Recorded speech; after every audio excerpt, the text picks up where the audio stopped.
আপনারা দেখছেন খবর 24 সময়ের সাথে আমরা। গোটা রাজ্যে যান দুর্ঘটনা চলছে। রবিবার বিকাল ধর্মনগর জেল রোডের সার্কিট হাউসের সামনে বেপরোয়া ম্যাজিক গাড়ির সাথে স্কুটি ও মোটর বাইকের সংঘর্ষ বাধে।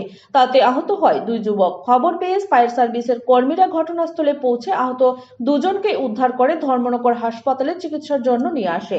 খবরে প্রকাশ, এদিন বিকেল 4টা নাগাদ ধর্মনগর থেকে কৈলাসহরের দিকে যাচ্ছিল TRO2B 2489 নম্বরের ম্যাজিক গাড়ি। ঠিক তখনই উল্টো দিক থেকে আসা একটি স্কুটি ও মোটর বাইকের সাথে সজোরে ধাক্কা লাগে। অভিযোগ, ম্যাজিক গাড়িটি বেপরোয়া গতিতে চলতে গিয়ে এই দুর্ঘটনা। ঘটনায় স্কুটির চালক মিঠু বাজপার বয়স 31, বাড়ি ধর্মনগর শিববাড়ি, এবং বাইকের চালক অর্ঘ্যপাল ভৌমিক বয়স 28, বাড়ি রাধাপুর, দুজনই গুরুতরভাবে আহত হয়। খবর পেয়ে ধর্মনগর ফায়ার সার্ভিসের কর্মীরা দ্রুত অঘস্থলে পৌঁছে আহত দুজনকে চিকিৎসার জন্য স্থানীয় হাসপাতালে নিয়ে আসে।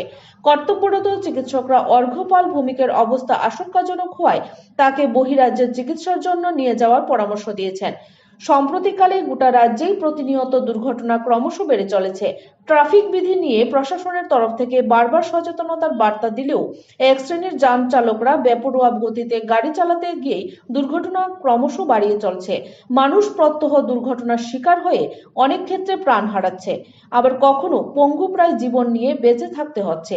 তবুও সাধারণে সচেতনতা বোধ অনেকাংশেই নেই, তাই সাধারণ মানুষের তীব্র আতঙ্ক বেড়ে চলেছে।